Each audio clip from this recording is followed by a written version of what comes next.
Today we will discuss about voice change. Okay, how to change voice from active to passive. Clear? From active to passive. We have to learn sentence at first. Okay, we have to learn sentence at first.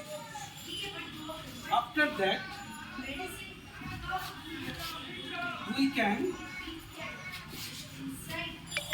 learn voice change.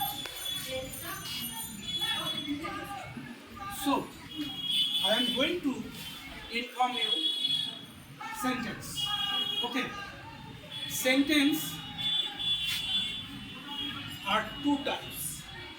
Sentence are two types: affirmative and negative.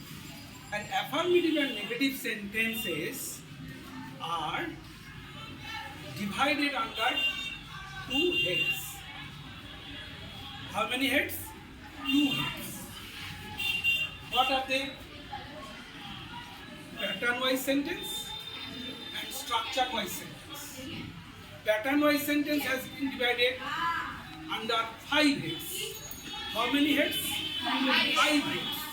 Pattern-wise sentence has been divided under five heads.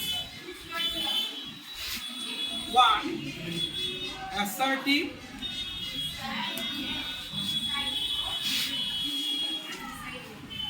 imperative,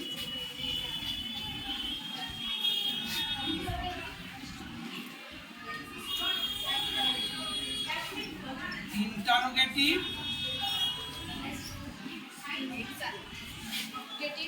optative,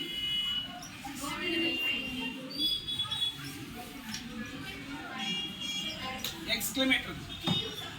There are five types of sentences which are called pattern-wise sentence. Okay, in pattern-wise sentence, we have to know the identification marks, or how to identify them. We have to learn first. Okay, how to identify them? How we can identify pattern-wise sentence? Okay. At first, we come to the last point, exclamatory. If we see the note of exclamation at the end of the sentence, then we may call it exclamatory sentence. And optative sentence, it starts with may and without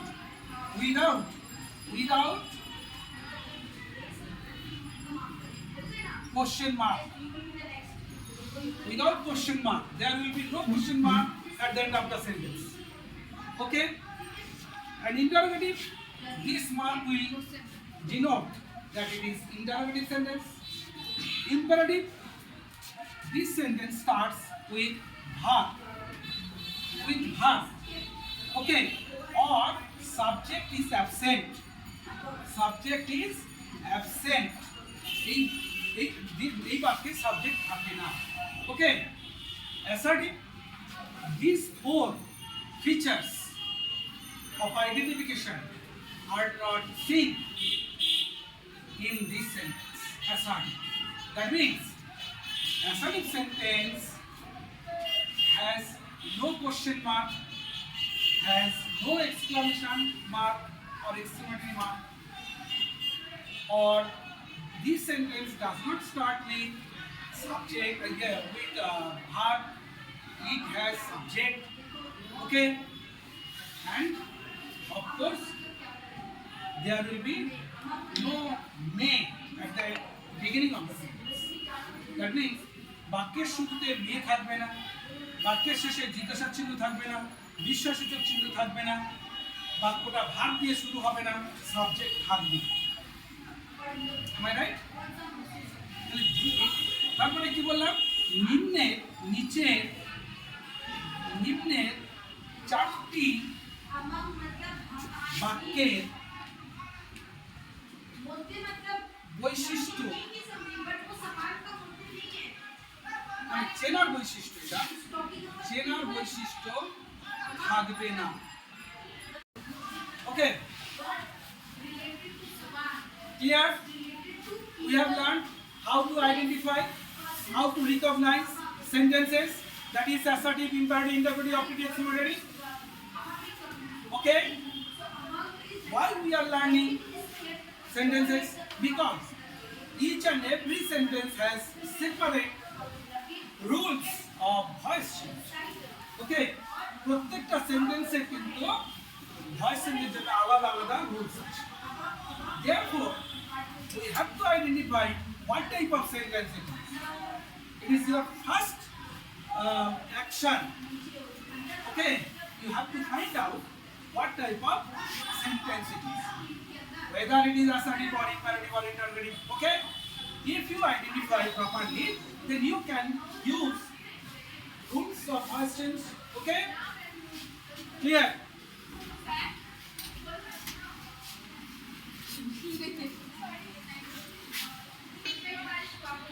Next, now I am going to give the rules of assertive sentence in the state of voice change. Okay, voice change. Voice is two types: active voice. Okay, active voice and voice, active voice and passive voice. Okay, active voice and passive voice. Now I am going to give you the rules of active voice to passive voice. Okay, how to change the mode of voice from active to passive. Okay,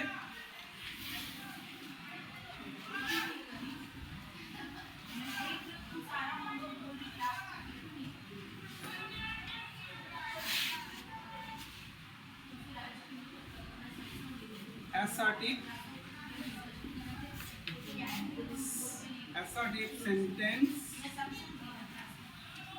a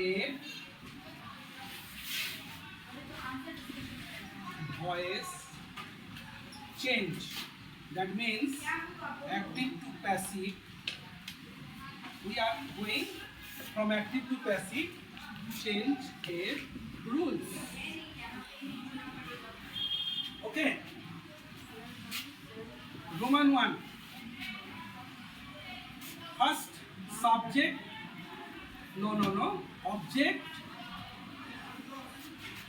object must be changed into subject. Okay, objectটা subject হবে, এটা প্রথম। 2 নম্বর, বাক্যে যদি কোনো সাহায্যকারী ক্রিয়া থাকে,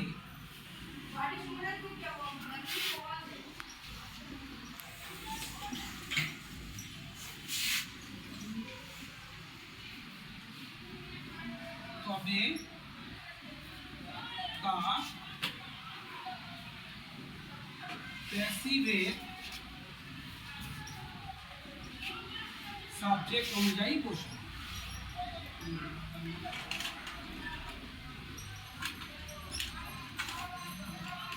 Number 3,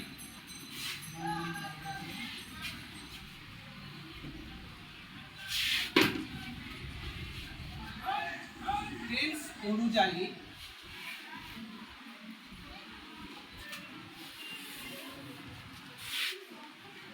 B ভার্বের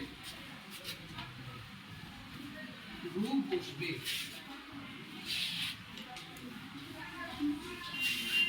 নাম্বার 4, মূল ভার্বের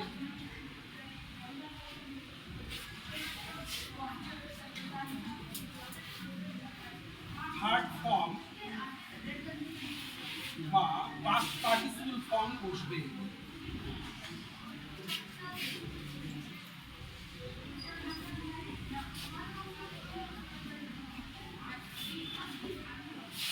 নাম্বার 5, বাক্যে subject plus verb plus object বাদে যদি কিছু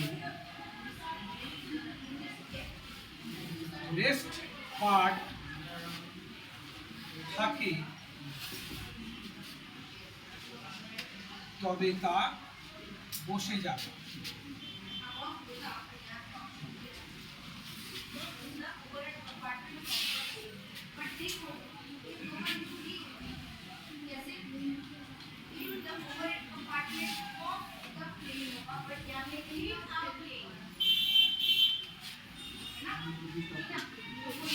নাম্বার 6, ব্যক্তি দ্বারা কার্য হলে বাই বসাবো।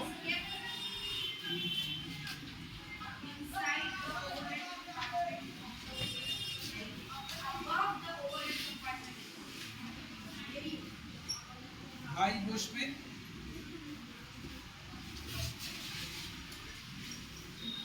বস্তু দ্বারা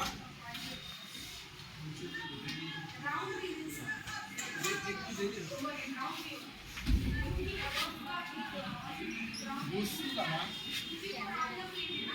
কার্য হলে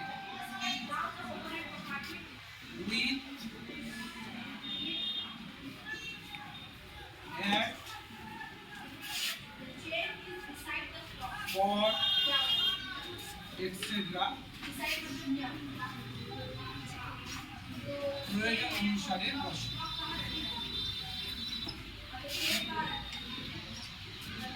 7 নম্বর, সাবজেক্টটা অবজেক্ট।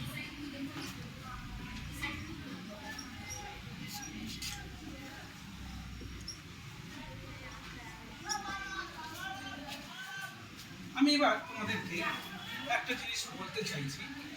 আমি একটু আগে বললাম যে টেন্স অনুযায়ী বিভাগের রূপ বসবে, এই যে 3 নম্বরে আছে। তাহলে আমি এইটা আগে এই 3 নম্বরে আমি পয়েন্টটা নিয়ে ডিসকাস করছি। টেন্স অনুযায়ী বিভাগের রূপটা কি, এটা আমি ক্লিন করলাম। টেন্স অনুযায়ী বিভাগের রূপটা নিয়ে আমি একটু আলোচনা করব।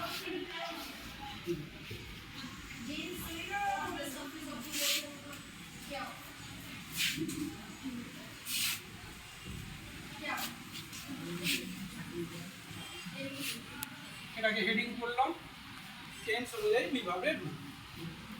আমাদের আগে জানতে হবে বিভাগগুলো কোনগুলো, বিভাগ কারা। বিভাগ কারা আছে? প্রেজেন্ট রূপে আছে এম, ইজ, আর, এটা প্রেজেন্ট রূপ।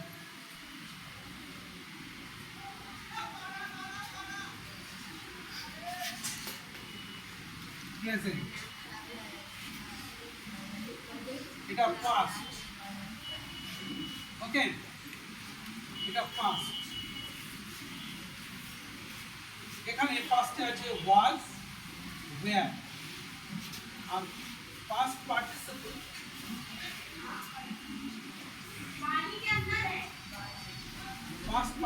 হচ্ছে বিন।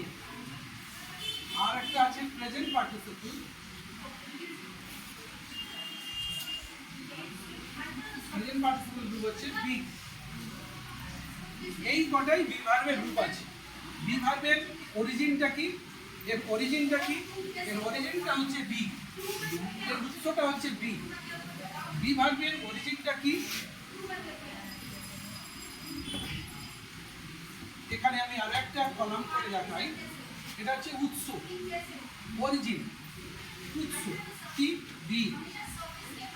তাহলে বিভার্বের অরিজিন বি, এর প্রেজেন্ট ফর্ম হচ্ছে অ্যামিজার, ফার্স্ট ফর্ম হচ্ছে ওয়াজ ওয়্যার, পাস্ট পার্টিসিপল হচ্ছে বিন, মানে এটা থার্ড ফর্ম, এটাই থার্ড, পাস্ট পার্টিসিপল হচ্ছে থার্ড, এটা সেকেন্ড ফর্ম, আর এটা প্রেজেন্ট পার্টিসিপল বিন।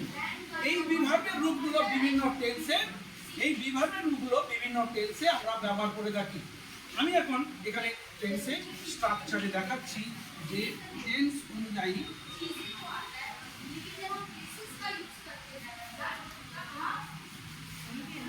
বিভাগ।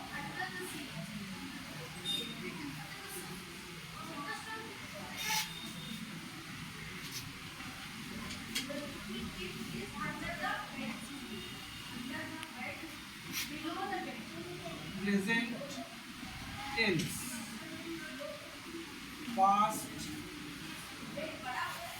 tense, present tense, past tense, future tense.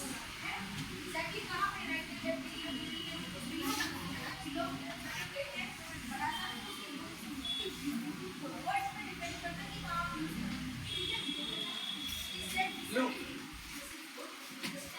present tense है, look at the board.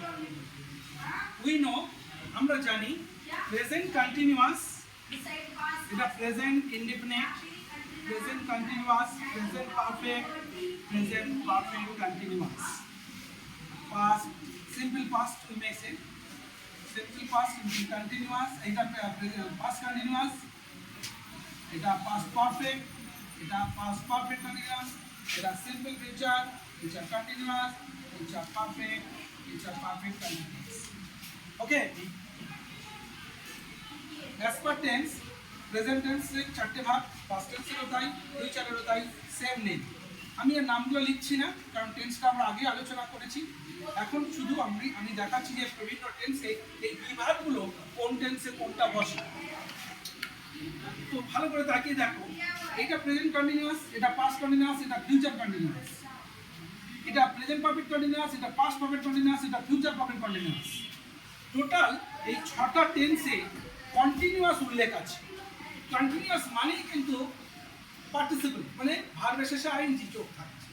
ওকে, তাহলে সেক্ষেত্রে এখানে ভার্বের শেষে আইএনজি যোগ, এখানেও ভার্বের শেষে আইএনজি যোগ, এখানেও ভার্বের শেষে আইএনজি যোগ, এখানেও ভার্বের শেষে আইএনজি যোগ, এখানেও ভার্বের শেষে আইএনজি যোগ, এখানেও ভার্বের শেষে আইএনজি যোগ। যে টেন্সে ভার্বের শেষে আইএনজি যোগ সেই টেন্সে বি ভার্বের রূপ হিসাবে বিইআইএনজি বসে। ওকে, ভার্বের শেষে আইএনজি যোগ, ভয়েস চেঞ্জের সময় সেটা হবে বি ভার্বের শেষে আইএনজি যোগ। ভার্বের শেষে আইএনজি যোগ দেখলেই আমরা কি করব, বি ভার্বের শেষে আইএনজি যোগ, বি ভার্বের রূপ হিসাবে আমরা বি ভার্বের শেষে আইএনজি যোগ লিখব। বি ভার্বের রূপ হিসাবে আমরা ইআইএনজি লিখব। ঠিক আছে, কোথায় কোথায় লিখছি, যে সমস্ত ভার্বের শেষে তুমি দেখবে আইএনজি যোগ আছে সেই ভার্ব, সেই সমস্ত টেন্সে তুমি ভয়েস চেঞ্জের সময় বি ভার্বের রূপ হিসাবে বিইআইএনজি। ওকে, তাহলে 6টা টেন্স কমপ্লিট। কিভাবে হলো? একটা কথা, কি কথা, তুমি ভার্বের শেষে আইএনজি যোগ দেখবে তো বি ভার্বের শেষে আইএনজি যোগ করবে, ভয়েস চেঞ্জের যোগ। তো ভার্বের শেষে আইএনজি যোগ দেখো তো বি ভার্বের শেষে আইএনজি যোগ। কেন হবে বি ভার্বের শেষে আইএনজি যোগ?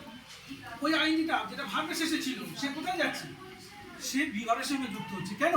কারণ আমাদের তো মূল ভাবটাকে তো আমরা বলেছি 4 নম্বর রুলসে যে মূল ভাবটাকে আমরা পাস্ট পার্টিসিপলে ব্যবহার করব, থার্ড ফর্মে ব্যবহার করব। তাহলে ভাবটাকে যদি আমরা থার্ড ফর্মে ব্যবহার করি তাহলে ভার্বের শেষে যে আইএনজিটা ছিল সে কোথায় যাবে, ওখানে বি ভার্বের শেষে যুক্ত হবে। তাই বি ভার্বের শেষে আইএনজি যোগ। ওকে, একটা কথা দিয়ে 6টা টেন্স কাটবে। এবার আসি, এটা পারফেক্ট টেন্স, এটা পারফেক্ট টেন্স, এটা perfect tense, right? Present perfect, past perfect, future perfect. Perfect টেন্সগুলো তো ভার্বের কি রূপ? ভার্বের রূপ থার্ড ফর্ম, মেন ভার্বের থার্ড ফর্ম বসে, পাস্ট পার্টিসিপল ফর্ম বসে, ভার্বের থার্ড ফর্ম মানে পাস্ট পার্টিসিপল ফর্ম।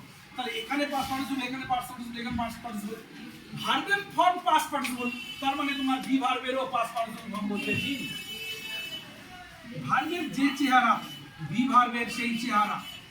মাথায় রাখবে এই কথাটা, শুধু এই কথাটা মাথায় রাখো, ভার্বের যে রূপ বি ভার্বের সেই রূপ, ভার্বের যে রূপ বি ভার্বের সেই রূপ। ক্লিয়ার? এইবার চলে এসো যে ভার্বের এখানে টেন্স অনুযায়ী এখানে কোনো অক্সিলারি, নিজস্ব কোনো অক্সিলারি নেই, কোনো সাহায্যকারী ক্রিয়া নেই, তাই তো? আছে প্রেজেন্ট ইনডিফিনিট বা পাস্ট ইনডিফিনিটে কোনো নিজস্ব কোনো অক্সিলারি নেই। কিন্তু আমি যে বললাম ভয়েস চেঞ্জের সময় টেন্স অনুযায়ী একটা বিভাগের রূপ বসাতে হবে। তাই এখানে টেন্স অনুযায়ী যেহেতু এটা ভার্বের প্রথম রূপ আসে, এখানে তো ভার্বের প্রথম রূপ আসে, এখানে বসে আর এখানে বসে ভার্বের প্রথম রূপ, তার আগে অক্সিলারি থাকে শ্যাল উইল এর, এখানে কি থাকে ভার্বের প্রথম রূপ প্রেজেন্ট ফর্ম। তাই যেহেতু ভার্বের প্রেজেন্ট ফর্ম তাই বি ভার্বের প্রেজেন্ট ফর্মটা am is are এখানে বসবে। এখানে আমরা ভার্বের প্রথম রূপ পাই, তাই বি ভার্বের প্রথম রূপ মানে প্রেজেন্ট ফর্মটা আমরা এখানে বসাবো। পাস্ট ফর্ম, এখানে ভার্বের পাস্ট ফর্ম আসে, ভার্বের এখানে পাস্ট ফর্ম আসে, তাই আমরা বি ভার্বের পাস্ট ফর্ম বসাবো। আমি কি বললাম একটু আগে, যে ভার্বের যে চেহারা তুমি বাক্যের মধ্যে দেখবে বি ভার্বের সেই চেহারা দেখবে, সেই রূপ দেখবে, বুঝতে পারলাম? এখানে ভার্বের কি রূপ বসে? Present verb. তাহলে প্রেজেন্ট ভার্ব মানে কি? আমাদের অ্যামিজার বসানো কথা, কিন্তু আমরা বসাতে পারবো না। কেন? অলরেডি এখানে তো স্যালুইল অক্সিলারি আছে, এদের তো ছিল না, এদের কোনো অক্সিলারি ছিল না, কিন্তু এখানে তো স্যালুইল ভার্বের প্রথম রূপ আছে। তাই এখানে আমরা অরিজিনটা বসাবো। কি বসাবো? অরিজিনটা। ভার্বের অরিজিন মানে ভিটাই বসাবো। ভার্বের রূপ এখানে ভিটা বসবে। তাহলে তুমি তাকিয়ে দেখো, 1টা 3টে 4টে 6টা 7টা 8টা, এই 8টা ভার্বের যে ফর্মগুলো আছে এইগুলো টোটাল 12টা টেন্সের মধ্যে ডিস্ট্রিবিউট হয়েছে। কি পরিষ্কার হয়েছে কি হয়নি বলো? কারোর কোনো কোয়ারি? ভার্বের যে চেহারা, ভার্বের যে রূপ, তুমি ভার্বের সেই রূপ। পরিষ্কার? আমি একটা এক্সাম্পল দিচ্ছি, দেখলে বুঝতে পারবে।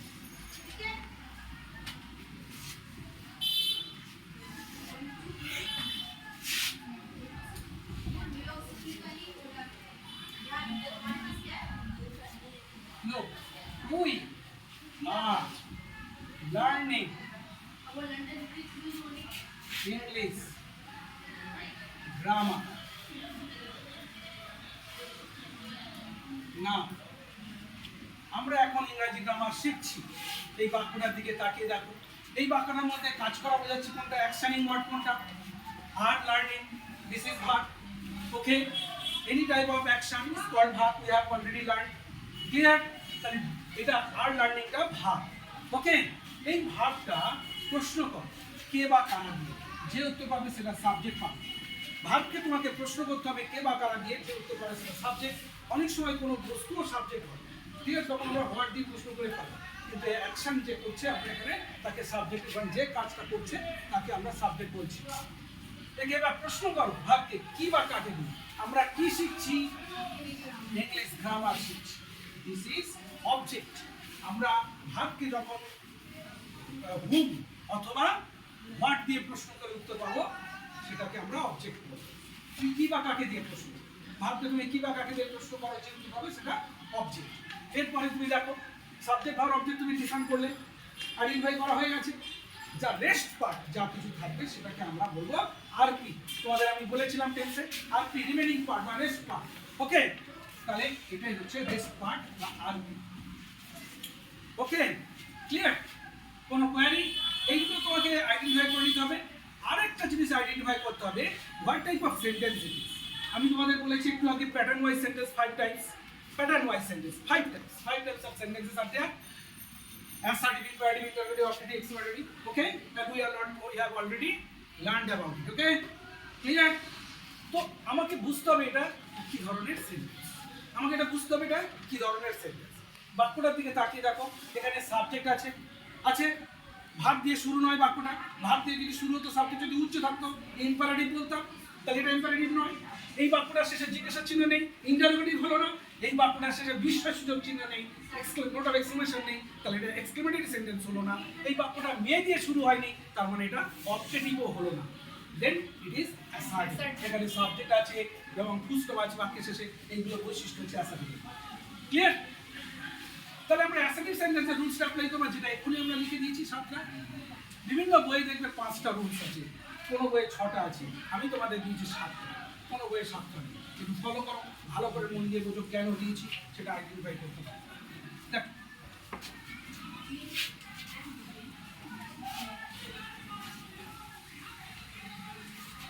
আমি অ্যান্সারটা এখানে লিখছি। আমি ফার্স্ট রুল কি বলেছি? অবজেক্টটাকে সাবজেক্ট করতে হবে। এই বাক্যে অবজেক্ট কোনটা পেয়েছি? এটা আমরা সাবজেক্ট করছি, অর্থাৎ প্রথমে লিখছি ইংলিশ গ্রামার। ডান। 2 নম্বরে বলেছি আমি বাক্যে যদি কোনো সাহায্যকারী ক্রিয়া থাকে সেটা প্যাসিভের সাবজেক্ট অনুযায়ী বসবে। ভালো করে দেখো, তাকিয়ে এখানে প্যাসিভের, এটা তো প্যাসিভ ভয়েস, এটা তো অ্যাক্টিভ, অ্যাক্টিভ থেকে প্যাসিভে যাচ্ছি। এই প্যাসিভ ভয়েসে যেটা করছি এখন, এর সাবজেক্ট তো এটা ইংলিশ গ্রামার, অবজেক্টটা তো সাবজেক্ট হয়েছে, তার মানে এটাই এখন সাবজেক্ট। তাই এটাই হচ্ছে আমার সাবজেক্ট। এখন আগে সাবজেক্ট ছিল উই, এখন আমাদের অবজেক্টটা সাবজেক্ট হয়েছে। ভালো করে তাকিয়ে দেখো, অবজেক্টটা সাবজেক্ট। ক্লিয়ার? তাহলে এটা যখন আমরা প্রথমে সাবজেক্ট করেছি, এই অনুযায়ী আমাদের সাহায্যকারী ক্রিয়া বসে। এখানে বহু বচন ছিল সাবজেক্ট, তাই আমরা আর বসেছিলাম ওই প্রেজেন্ট কন্টিনিউয়াস টেন্সেরই। এটা তো অ্যামিজার ভাবে শেষে আইলো প্রেজেন্ট কন্টিনিউয়াস টেন্সের রুল। তাহলে আর সাবজেক্টের উই বলে বহুবচন বলে আর বসেছে, এখন সাবজেক্ট সিঙ্গুলার, তাহলে আমরা ইজ বসাবো, আর বসাতে পারবো না। এই দুটো রুলসটা কোনো বইতে নেই। আমি চ্যালেঞ্জ করে বলছি, সমস্ত বই ঘেটে দেখবে, অনেক মার্কেটে গ্রামার বই আছে, তোমরা দেখে নেবে, কোনো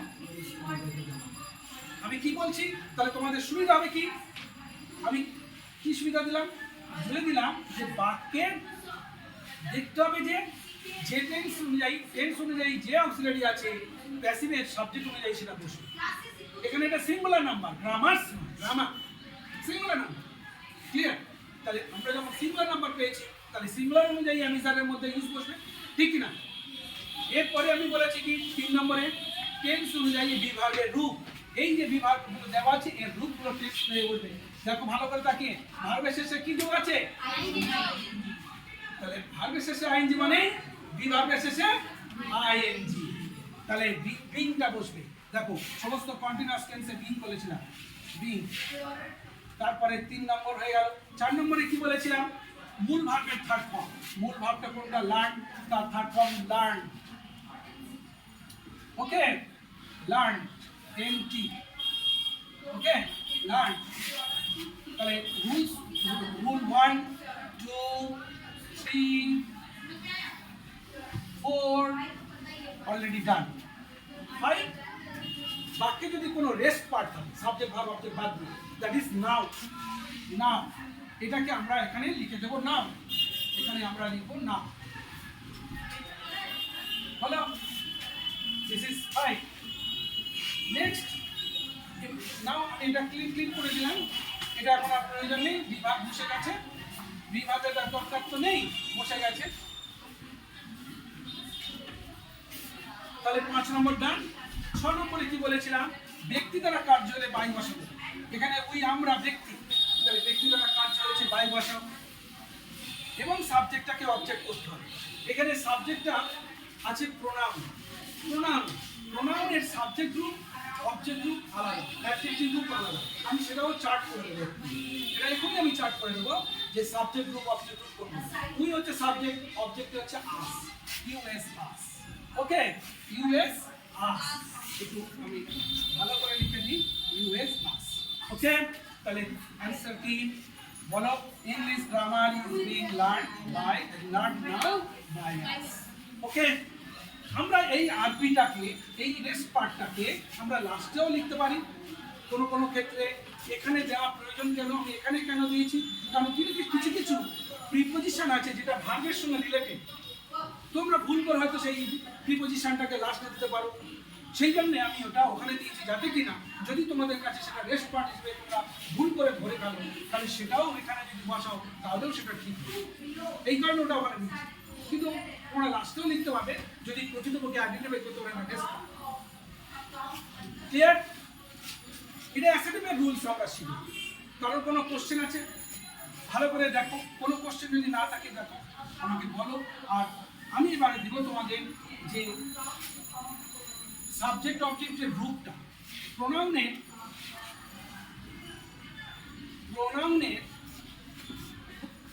গ্রুপ, সাবজেক্ট ও অবজেক্ট গ্রুপ।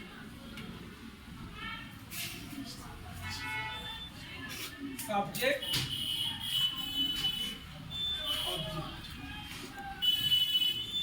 সাবজেক্ট যদি আমরা প্রথমে আই থেকে শুরু করি। আই হয়, অবজেক্ট হবে মি। সাবজেক্ট যদি উই হয়, আস। সাবজেক্ট যদি ইউ হয়, অবজেক্টও ইউ। সাবজেক্ট যদি এখানে সাবজেক্ট যদি আমরা বলি হি, তাহলে হিম। এখানে যদি সি বলি তাহলে হার। যদি দে বলি দেম। ওকে, দে দেম। ওকে, এছাড়া যদি অন্য কোনো প্রোনাউন থাকে, যেমন সাপোজ ইট থাকতে পারে, ইটটা ইট হবে। ওকে, ক্লিয়ার? কারোর কোনো কোয়ারি থাকলে বলতে হবে। এই প্রোনাউনগুলো চেঞ্জ হয়, তবে হ্যাঁ রিফ্লেক্সিভ প্রোনাউন যদি থাকে, মানে সেলফযুক্ত প্রোনাউন, সেটার কোনো চেঞ্জ নেই। হিমসেলফ, হারসেলফ, দেমসেলফস, ইয়োরসেলফস, যাই থাকুক সেলফ যুক্ত প্রোনাউনগুলো, ওগুলোর কোনো চেঞ্জ নেই, ওগুলো সেম অ্যাজ ইট ইজ বসে। সেটা রিফ্লেক্সিভ প্রোনাউন বা এমফ্যাটিক প্রোনাউন হিসেবে ব্যবহৃত হয়, সেটা আমি পরে তোমাদের এক্সেপশন, ভয়েসের এক্সেপশন যখন দেবো তখন তোমাদের শেখাবো। ওকে, ক্লিয়ার হয়েছে? কারোর কোনো কোয়ারি নেই তো? হ্যাঁ, বুঝতে অসুবিধা হয়নি তো কারোর? দেখো আমি এবার দুটো তিনটে মাত্র এখানে করে দেখাচ্ছি, তাহলে তোমাদের ব্যাপারটা ভালোভাবে বুঝতে সুবিধা হবে। যেমন একটা এক্সাম্পল, 2 নম্বর, 1 নম্বর এক্সাম্পল আমরা নিয়ে নিয়েছিলাম। 2 নম্বরে আমি আরেকটা অ্যাসার্টিভ বাক্য দিচ্ছি। দেখো, ধরো বলা হলো যে the man did his duty properly. Look at the board. The man did his duty properly. Did, this is verb, this is actioning word. Did, did, that is করা, করেছিল। কে করেছিল? কে বা কারা দিয়ে প্রশ্ন করো। আমি বলেছিলাম কে বা কারা দিয়ে প্রশ্ন করে তোমরা সাবজেক্ট পাবে, এটা আইডেন্টিফাই করতে হবে আগে তোমার। ভাবকে এবার কি বা কাকে দিয়ে প্রশ্ন করো, কি বা কাকে দিয়ে প্রশ্ন করো, যেহেতু পাবে সেটা অবজেক্ট। তার মানুষটি কি করেছিল? তার ডিউটি করেছিল। এইবারে বাকিটা রেস্ট পার্ট আর কি, সাবজেক্ট, ভার্ব, অবজেক্ট বের করে নেওয়ার পরে যা পড়ে যাবে সেটা রেস্ট পার্ট আর কি। ক্লিয়ার হয়েছে? Remaining part. Okay, done. এবারে দেখো আমরা এটাকে, এটা বাক্যটা কিসে আছে, অ্যাসার্টিভ না ইম্পারেটিভ না ইন্টারোগেটিভ না অবজেক্টিভ না এক্সক্লেমেটরি, এটা তোমাকে প্যাটার্নটা আগে দেখতে হবে। প্যাটার্ন সেন্টেন্স অনুযায়ী এটা কি ধরনের বাক্য, এটা তোমাকে আইডেন্টিফাই করতে শিখতে হবে। তোমার একটু আগেই আমি তোমাদের বলেছি, দেখো বাক্যের শেষে কোশ্চেন মার্ক নেই, বিশ্বাসসূচক চিহ্ন নেই, নে দিয়ে শুরু হয়নি, ভাব দিয়ে শুরু হয়নি, সাবজেক্ট আছে। এছাড়া বাক্যটার যদি মিনিং তুমি বুঝতে পারো না, স্টেটমেন্টাল, কোনো অসুবিধা নেই, বিবৃতিমূলক বাক্য মানে অ্যাসার্টিভ, তাহলে সেক্ষেত্রে অ্যাসার্টিভের রুলস অ্যাপ্লাই করবো এবং সাবজেক্ট ভার্ব অবজেক্ট আর কি বের করে নিচ্ছি। আমাদের অ্যাসার্টিভের রুলস অনুযায়ী প্রথমেই বলেছি আমি কি বসাবো, অবজেক্টটাকে সাবজেক্ট করব।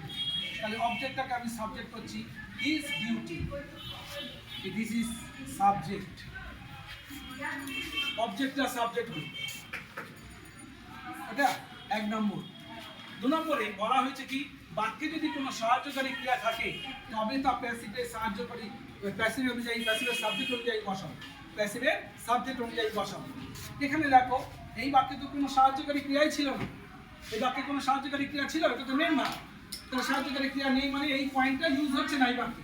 আমি এই জন্য এই এক্সাম্পলটা দিলাম, আগে তো অক্সিলারি ছিল, এখানে নেই, তাহলে এই 2 নম্বর এই নিয়মটা এখানে প্রযোজ্য নয়, এটা লাগছে না। 3 নম্বরে কি বলা হয়েছে, টেন্স অনুযায়ী বি ভার্বের রূপ। এখানে দেখো কোনো অক্সিলারি নেই, ভার্বের পাস্ট ফর্ম, ডু এর পাস্ট ফর্ম ডিড, ভার্বের পাস্ট ফর্ম আসে পাস্ট ইনডিফিনিট মানে সিম্পল পাস্ট, সিম্পল পাস্ট। তাহলে সিম্পল পাস্টেতে আমি কি বসিয়েছিলাম, বি ভার্বের রূপ ওয়াজ ওয়্যার, মানে বি ভার্বের পাস্ট ফর্ম ওয়াজ অথবা ওয়্যার। এখন আমার প্রশ্ন হচ্ছে, এটা দেখো এটা তো ডিউটিটা কি এখানে সিঙ্গুলার নাম্বার আছে, ডিউটিস বলা নেই, সিঙ্গুলার নাম্বার, তাহলে আমরা কি লিখব, ওয়াজ, বহু বচন হলে ওয়্যার দিতাম, ঠিক। তারপরে কি দেবো, এটা 3 নম্বর গেল। 4 নম্বরে কি দেবো, মূল ভাবে থার্ড ফর্ম, ডিডের থার্ড ফর্ম কি, do present form, did past form, done third form, do did done. এই ভার্ব ফর্ম তোমাদের একটু গেট বাই হার্ট করতে হবে, মুখস্থ করতে হবে ভার্ব ফর্মগুলো। ওকে, তবে তুমি এই সমস্ত ভার্বের ফর্ম জানতে পারবে। আমি তো রুলস দিচ্ছি, কিন্তু ভার্বের ফর্মটা তোমার তো মাথায় রাখতে হবে, তবে তুমি পারবে। হয়ে গেল 4। 5 নম্বরে কি, আর কি বসাতে বলেছিলাম, প্রপারলি, এটা বসে দাও। তাহলে 5 নম্বর নেক্সট পার্ট বসে গেল। ক্লিয়ার? কারণ কোনো কোয়ারি নেই তো। তারপরে দেখো আমরা 6 নম্বরে বলেছিলাম কি, ব্যক্তি দ্বারা কার্য হলে কি বসাবো, বাই। দ্য ম্যান তো ব্যক্তি, তাই তো, দ্য ম্যানটা তো ব্যক্তি, তাহলে বাই বসাও। এবারে বলো, এখানে তো সাবজেক্টে তো কোনো প্রোনাউন নয়, ম্যান নাউন, তাহলে তো প্রোনাউন থাকলে তবে তো এই মতো চেঞ্জ করবো, ঠিক কিনা? এটা তো প্রোনাউন নয়, নাউন, তাহলে ওটা ধরে বসিয়ে দেবো, দ্য ম্যান।